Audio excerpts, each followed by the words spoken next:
So,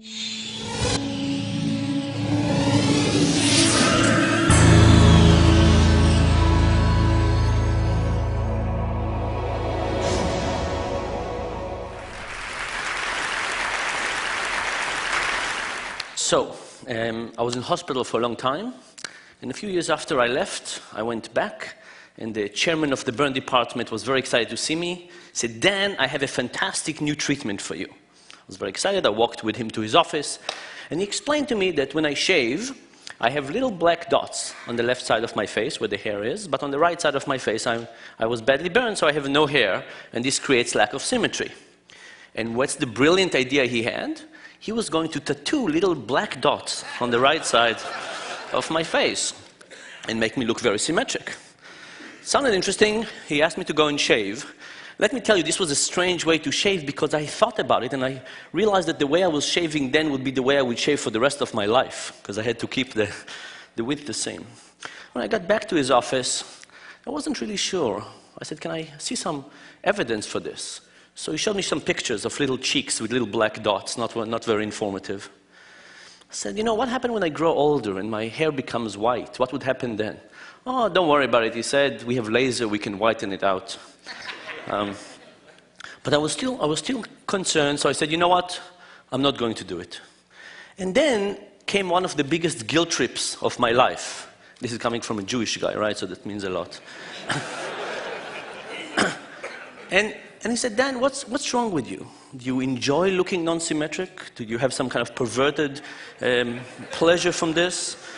Do women feel pity for you and have sex with you more frequently?" None of those happened. And this was kind of very surprising to me because I've gone through many treatments. There were many treatments I decided not to do, and I never got this guilt trip to this extent.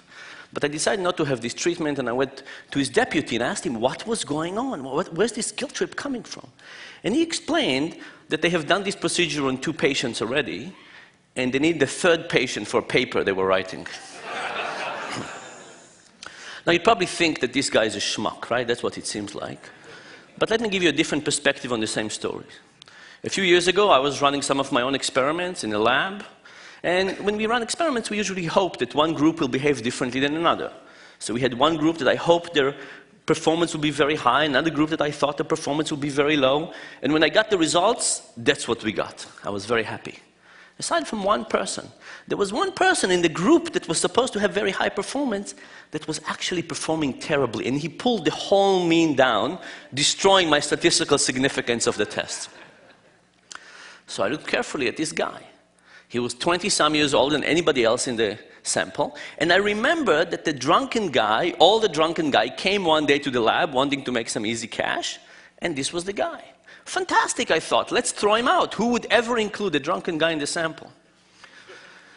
But a couple of days later, we thought about it with my students. And we said, what would have happened if this drunken guy was not in that condition? What would have happened if he was in the other group? Would we have thrown him out then? We probably wouldn't have looked at the data at all, and if we did look at the data, we probably said, fantastic, what a smart guy who is performing this low, because he would have pulled the mean of the group lower, giving us even stronger statistical result that we could.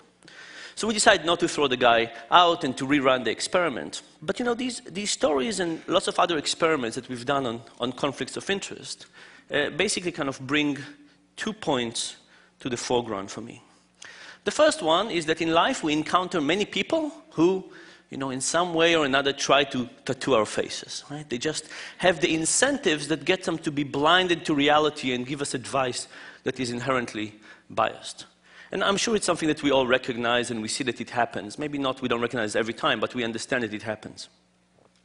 The most difficult thing, of course, is to recognize that sometimes we too are blinded by our own incentives. And that's a much, much more difficult lesson to take into account because we don't see how conflicts of interest work on us. When I was doing these experiments, in my mind, I was helping science, right? I was eliminating the data to get the true pattern of the data to shine through. I wasn't doing something bad. In my mind, I was actually, you know, a knight trying to help science move along. But this was not the case. I was actually interfering with the process with lots of good intentions. And I think the real challenge is to figure out where are the cases in our lives where conflicts of interest work on us and try not to trust our own intuition to overcome it, but to try to do things that prevent us from falling prey to these behaviors, because we can create lots of undesirable circumstances. I do want to leave you with one positive thought. I mean, this is all very depressing, right? People have conflicts of interest, we don't see it, and so on. The positive perspective, I think, of all of this is that if we do understand when we go wrong, if we understand the deep mechanisms of why we fail and where we fail, we can actually hope to fix things. And that, I think, is the hope. Thank you very much.